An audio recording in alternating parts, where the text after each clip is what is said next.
Hey there, Parker Reed here, and welcome to PR Media, your home for everything movies and music through my eyes. And today we have a review of the 4K Ultra HD Blu-ray editions of the Lord of the Rings Trilogy, as well as the Hobbit Trilogy, but exclusively we'll be talking about the Best Buy exclusive Steelbooks.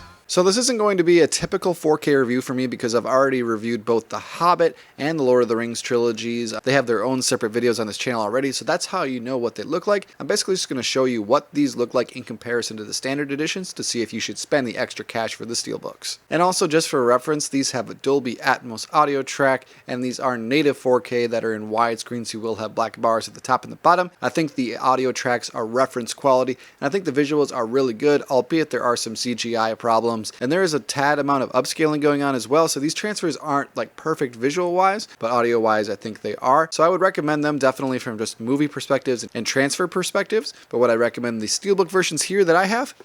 Let's find out. So if you decide to pick up either the Hobbit Trilogy or the Lord of the Rings Trilogy, or preferably both on 4K Blu-ray in the United States, there are two different versions to pick from. There is the standard edition slipcover versions, as well as this Best Buy exclusive 4K Steelbook sets. So I'm going to go through both of these, and then I'm going to go through the other two standard versions to show what you'll get if you decide to pick up any version of them. To start things off, we have the Lord of the Rings Trilogy here on 4K Ultra HD Blu-ray, and here it's a really nice heavy-duty set here, metal set featuring the Lord of the Rings logo, and then here's some more different artwork here. And it is a really solid set, similar to like the Game of Thrones 4K Steelbook set if you have that. And then they all feature very similar artwork as well. And then here's the Fellowship of the Ring, the Two Towers, and the Return of the King. And then when you flip those over, here's all the artwork on the back of all three Steelbooks. And then here are all the discs associated with the Fellowship of the Ring. Here's the inside artwork of the Fellowship of the Ring. And then here are all three of the discs associated with the Two Towers. And here is the beautiful inside artwork. And then it's the same story here on the Return of the King with the theatrical version over here, and then both discs for the extended version on the right side. And then here is the beautiful inside artwork on the Return of the King. And then when we move over to the Hobbit Trilogy, it's basically the same story on this. I think these movies are lesser than the Lord of the Rings movies, but they're still fun, enjoyable fantasy films as well. So let's go through these three Steelbooks really quick. So on the Hobbit Trilogy Steelbooks, we have the artwork here on An Unexpected Journey, the Desolation of Smaug here, and then the Battle of the Five Armies. Here is the artwork on the back of all three of those. And then this is a little bit different because there's only two discs associated with these because the films just aren't as long. So here is the inside artwork of the first Unexpected Journey Hobbit film, and it features Bilbo here, and then Gollum. Then here is the inside of the Desolation of Smaug. I really enjoy saying that dragon's name. And when you take out the discs, here is the inside artwork of Bilbo's interaction with Smaug.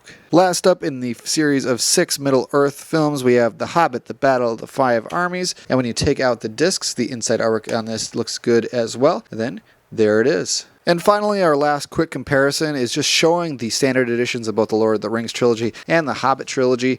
And for this, it's more just a standard slipcase sort of deal here. I don't like how the discs are packaged on these because it's like these slip cases here, and they're just really flimsy and not very good. And I had a case a couple times like right there where discs just sort of fall out and they could easily get scratched or dented or whatever, destroyed. So it's just not very secure, and for a set that's pretty pricey, you definitely want all your discs to be secured. And it's the same story here on the Hobbit, where it's just kind of flimsy. The packaging isn't very great, and it's kind of just frustrating because I wanted better packaging on the standard editions. That's why I ended up buying the Steelbooks, just because I wanted some versions that looked a little bit better. So my final verdict on these, I think, is a casual pickup. I don't think you need to run out and grab them anytime soon. I think they're going to be pretty present in Best Buys for a while now. I think they're really solid sets, and I would definitely recommend them if you're a big Lord of the Rings or the Hobbit fan. But if you're just a casual fan, I think the standard versions will do just fine for you. Thank you so much for watching this video. If you liked what you saw here, you can check us out on Facebook or Instagram, and like,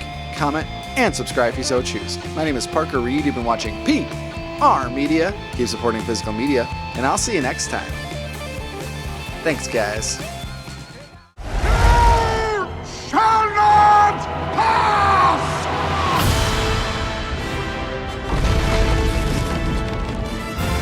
You will face evil, and you will defeat it. Even the smallest person can change the course of the future. I'm glad you're with me. Whoa!